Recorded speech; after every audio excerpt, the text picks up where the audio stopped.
Bom dia, boa tarde, boa noite, galera. Sejam bem-vindos ao canal QAB e vamos continuar a nossa jornada dentro da metodologia do direito. Foram aulas bem longas, como você pode ver aqui. A gente falou sobre muitos assuntos dentro do livro de Miguel Reale. A gente falou sobre o homem e a natureza, a busca da verdade absoluta, o rigor do ceticismo e a verdade, o método do direito, a explicação e compreensão, e agora finalmente vamos por último assunto. E vocês precisam entender que realmente ele é muito complexo. O livro do Miguel Reale, ele é extremamente complexo, mas também é o mais completo em questão de introdução ao direito, que são as raízes do problema, as raízes da problemática do direito e todas as suas reflexões jurídicas estão dentro desse livro, seja de forma implícita, como ele mesmo fala que a maior compreensão vem de dentro da filosofia do direito, mas aqui a gente vê claras pinceladas do que é a filosofia, a obra da filosofia do direito escrita pelo Miguel Reale. Isso aqui é muito importante vocês entenderem o porquê que é tão complexo essa obra, porque isso aqui é o pontapé inicial para a filosofia do direito,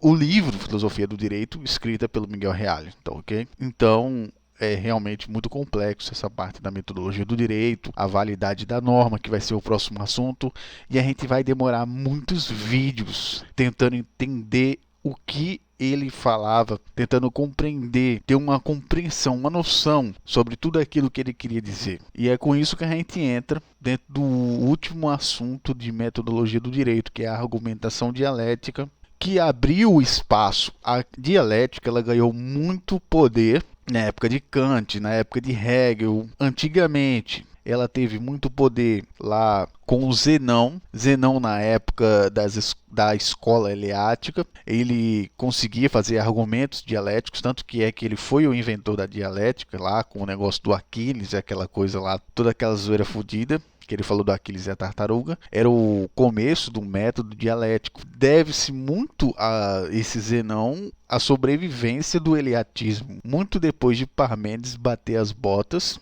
teve muitos caras que conseguiram implementar um método dialético lá e conseguiram levar o eleatismo até os últimos níveis, até as últimas consequências. Depois a gente tem a patrística, que veio e também usou um pouquinho da teoria da argumentação, que foi também outro ponto importante, até chegar nos dias de Hegel e Kant lá, que desenvolveram a argumentação dialética, que até hoje é estudada dentro da metodologia científica, como um dos métodos científicos para as ciências humanas. Porque nós temos o método de dedução, o método de indução e agora nós temos o método dialético, que cada vez mais vai ganhando força, principalmente dentro das ciências sociais, as ciências de humanas. Certo, agora que eu dei uma introdução para vocês, que não está no livro lá de Miguel Reale, a gente pode falar um pouquinho mais sobre a argumentação dialética. Então, para Miguel Reale, como ele fala aqui, o filósofo italiano Giambattista Vico, ele acreditava no corsi ricorsi, que seria a ideia de ciclos e reciclos na história, que a história sempre vai e se repete de novo. Isso aqui é basicamente a ideia da escada espiral, que seria uma repetência, mas não uma repetência de fatos históricos. Isso aqui é um ponto muito interessante, que Miguel Reale ele vê o fato histórico sendo irrepetível. Então isso aqui é uma ideia muito base e também a base da escada espiral, como não são as coisas que se repetem, os fatos históricos eles são irrepetíveis. Mas agora existem elementos do passado que ganham nova corpagem. É isso que ele fala aqui, com reaparecendo com elementos sentidos novos, muito embora algo do passado ressurja, marcando a constância de uma intenção renovada. Ele fala que existe uma constância. Uma constância é um fator. Lembra-me muito a questão da função. O que seria a ideia da função na matemática? A matemática, geralmente, ela tem uma função que é declarada através de uma constante, que seria quase a mesma coisa do que ele está dizendo aqui. Por mais que existam derivadas, sempre existirá algo constante. E essa constância, ela é o motivo da renovação de formas diferentes. Ou seja, os elementos eles são constantes, mas a intenção ela é renovada. O que ele está querendo dizer aqui é que o fato histórico ele é irrepetível. Então não há como repetir algo que já aconteceu. Não há como ressurgir um fato histórico. Um fato dentro da história nunca será a mesma coisa. Embora os elementos eles podem aparecer com novos sentidos, novas combinações. Lembra muito a ideia de Anaxágoras, isso aqui que ele está falando. Vamos lá. Ora, a arte de argumentar com êxito prático e aliciante, alguns dão o nome de dialética. Mas o termo que mais lhe corresponde é o da dialela, tal como foi proposto por Aristóteles, como arte de discorrer ou argumentar por problemas e contraposições, e que também se denomina tópica, a qual juristas contemporâneos como Theodor Viereck e Chaim Perelman trouxeram notáveis contribuições. Vamos lá, vamos dividir essa parte em duas etapas. Então, Aristóteles, ele mostrou lá no livro dele, da retórica, ele sintetizou o que os caras já falavam naquela época lá, os Eliados, tá certo? Então isso foi de grande importância. Então aqui tem a ideia de argumento, você argumentar os problemas através de contraposições. Ou seja, aqui ele fala também sobre tópicos. Você conseguir organizar. A argumentação, ela tem um quê de organização também. Isso aqui é um ponto extremamente importante. Não é à toa que a argumentação, ela muitas vezes namora com a lógica. Então, a argumentação e a lógica, elas têm uma ligação. Elas namoram. Elas namoram e a amante dessa relação é aquela sofisma que o Schopenhauer tanto fala nos livros dele. Então, se a gente tem como um casamento entre a dialética com a lógica, a gente também tem uma traição com o sofisma. No mundo real não existe só lógica, existe também o sofisma, os caras ganhar no grito mesmo e usando falhas argumentativas. Então vamos continuar. É preferível, porém, reservar a palavra dialética para indicar o processo de desenvolvimento de uma realidade segundo normas que lhe são próprias ou imanentes. Ao nosso ver, se nada de seguro podemos dizer sobre a dialética da natureza, já o mundo histórico, isso é um mundo cultural, só pode ser compreendido em função de seu envolver, de sua dinamicidade, das leis ou fatores que governam seu processo, ou em uma palavra, dialeticamente. Então aqui a gente vê o Miguel Reale se guiando pela história. Essa é a ideia que ele fala aqui no final, quando ele fala que o mundo histórico, que é o mundo da cultura, como você pode ver, ele não pode ser compreendido a não ser que você se envolva.